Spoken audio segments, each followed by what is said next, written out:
Hello everyone, welcome back to 9CS academy. और आज हम आए हैं एक नया डिस्कशन लेके जिसका टॉपिक है LGBTQ राइट्स। और इस डिस्कशन में मेरे साथ हैं Anjali Negi. I welcome you. So basically आज जो हम डिस्कस करने वाले हैं वो इनके राइट्स के बारे में बात करेंगे कि LGBTQ जो कम्युनिटी है इनके राइट्स का क्या स्टेटस है, ये कौन होते हैं, किस तरीके से हैं। तो चलिए डिस्कशन स्टार्ट करते हैं पहले क्वेश्चन के साथ।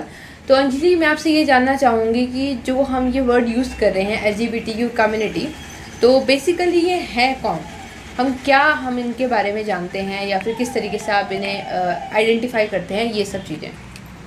Thank you Akanksha ma'am for inviting me in this discussion. तो सबसे पहले मैं LGBTQ कम्युनिटी के बारे में बताना चाहूँगी कि जो ये कम्युनिटी है, मतलब ये वो लोग होते हैं वो are having special sexual characters.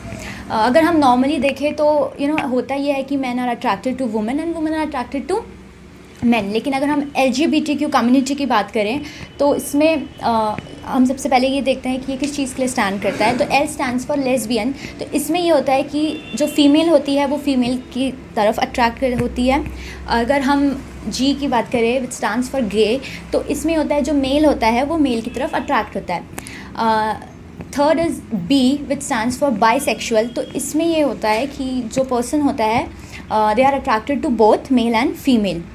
And उसके बाद है हमारे पास T ट्रांसजेंडर। तो इसमें यह है कि उनके जो ट्रांसजेंडर्स वो मेल और फीमेल होते हैं जिनके जो जेनिटल्स ऑर्गन हैं वो ढंग से डेवलप नहीं हो पाते हैं।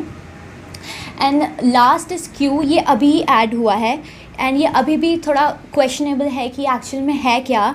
तो जो क्वीर होते हैं वो एक साइकोलॉजी है कि मतलब उनको फिज़िकली दे आर मतलब मैन है या फीमेल है, लेकिन साइकोलॉजी उन्हें, जैसे फॉर एग्जांपल अगर कोई मैन है वो फिज़िकली मैन है लेकिन उसको साइकोलॉजी से लगता है कि वो वुमेन है, वो एक्ट थोड़ा वुमेन की तरह करता है। सो या that's what LGBTQ stands for. Okay, so this is what LGBTQ stands for. बहुत अच्छा एक्सप्लेनेशन था। सेकंड क्वेश्चन मेरा ये होता है कि अगर हम इनके राइट्स की बात करें, इनके स्टेटस की बात करें, तो सबसे पहले अगर हम ग्लोबल वर्ल्ड में देखें तो क्या इनका स्टेटस है डिफरेंट कंट्रीज़ में, इनको किस तरीके से ट्रीटमेंट मिलता है, क्या आप वो बता सकते हैं?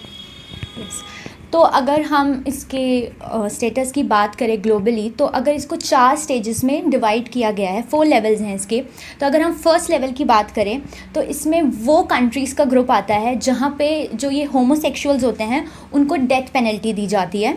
सेकंड ग्रुप जो आता है, सेकंड लेवल, वो कंट्रीज़ का ग्रुप होता है जहाँ पे इनको जेल भेज दिया जाता है। थर्ड वो कंट्रीज़ होती हैं जहाँ पे ये अलाउ है, जहाँ पे इसको डिक्रिमिनलाइज नहीं करा गया है, क्रिमिनलाइज नहीं करा गया है। एंड फोर्थ कंट्री आती है हमारी जहाँ पे सेम सेक्स मैरिज अलाउ है। तो अगर हम कंट्रीज़ की बात करें तो जितनी भी तो अगर हम इंडिया की बात करें सबसे पहले, तो इंडिया थर्ड लेवल में आता है। इंडिया में ये क्रिमिनलाइज नहीं है। सेक्शन 377 के अगर हम देखें तो इंडिया में आप रह सकते हैं रिलेशनशिप में अगर आप होमोसेक्सुअल हैं। और अगर हम यूरोपियन कंट्रीज़ की बात करें तो यूरोपियन कंट्रीज़ में सेम सेक्स मैरिज अलाउड है। अगर हम पाकिस्तान की बात करें तो पाकिस्तान में वो सेकेंड ग्रुप में आता है जहाँ पे अगर कोई होमोसेक्सुअल है तो उसको जेल भेज दिया जाता है। और अगर हम बात करें ईरान, साउथ अफ्रीका और सऊदी अरेबिया, तो वहाँ पे देखा गया है कि वहाँ पे डेथ पेनल्टी दी जाती है। और कहीं कहीं केसेस में ऐसा भी होता है कि उनकी डेथ का पब्लिक डिस्प्ले किया जाता है कि जिससे कि पता चले कि ये बहुत बड़ा क्राइम है। तो अभी तो इसका ग्लोबली स्टेटस है। ओके, तो ये तो बात थी आपकी ग्लोबल वर्ल्ड की। अब जैसे आपने बता दिया कि इंडिया आपकी थर्ड वाले रैंकिंग में इसमें आता है, बट इंडिया में ये जो इनके राइट्स हैं, LGBTQ कम्युनिटी के जो राइट्स हैं, इनका इवॉल्व कैसे हुए, कहाँ से ये स्टार्ट हुए और आज इनका स्टेटस किस वजह से हमें, अगर हम लॉ के अकॉर्डिंग चाहें तो कैसे देखने को मिलता है? तो एंशिएंट पीरियड में हमने इसके काफ़ी ज़्यादा एविडेंस देखे हैं, लेकिन अगर हम इसे आज की लॉ की बात करें तो इंडिया में इसको सबसे ज़्यादा बूस्ट 2009 में मिला था जब दिल्ली हाई कोर्ट ने बोला था कि होमोसेक्सुअलिटी को डिक्रिमिनलाइज कर देना चाहिए। लेकिन सुप्रीम कोर्ट ने इस जजमेंट को रिवर्स कर दिया था। फिर 2015 में ये as a private member bill Shashi Tharoor ji ने इंट्रोड्यूस करा था, बट उस टाइम पे भी इस जो ये आपका बिल था इसको इतनी लाइमलाइट नहीं मिली थी। लेकिन 6 सितंबर 2018 को जो नवतेज सिंह जौहर जो केस हुआ था, इसमें जो आपका ये जो लॉ था इसको बता दिया गया था कि ये डिक्रिमिनलाइज हो गया है। एग्जैक्टली जो इसका लॉ का जो बिहाइंड है वो उन्होंने बता दिया कि किस तरीके से आपका नवतेज सिंह जौहर वर्सेस यूनियन ऑफ इंडिया जो केस हुआ था आपका 2018 में, वहाँ पे आपका होमोसेक्सुअलिटी को डीक्रिमिनलाइज करा गया था। और इसी तरीके से जो आपका इनके राइट्स हैं, इनका इवोल्यूशन हमें देखने को मिलता है और आज भी हमें ये देखने को मिलता है। तो इसी को आगे बढ़ाते हुए और आज का आखिरी सवाल मैं आपसे करना चाहूँगी कि आपका इसमें क्या पर्सनल ओपिनियन है कि क्या ये आपकी सोसाइटी में होना चाहिए या नहीं होना चाहिए, कितना ये किस तरीके से आपकी सोसाइटी में जो LGBTQ कम्युनिटीज़ हैं उन किस तरीके से होना चाहिए?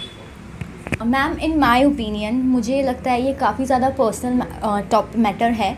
तो इसमें ये होना चाहिए कि after all we all are human beings, तो हमें ये जितने भी चेंजेस हैं इनको एक्सेप्ट करना चाहिए। अगर ये हमारी सोसाइटी की मोरालिटी को अगर हार्म नहीं कर रहे हैं तो हमको इन लोगों को एक्सेप्ट करना चाहिए। Thank you so much for this very discussion and thank you so much everyone. मिलते हैं नेक्स्ट डिस्कशन में एक नए टॉपिक के साथ।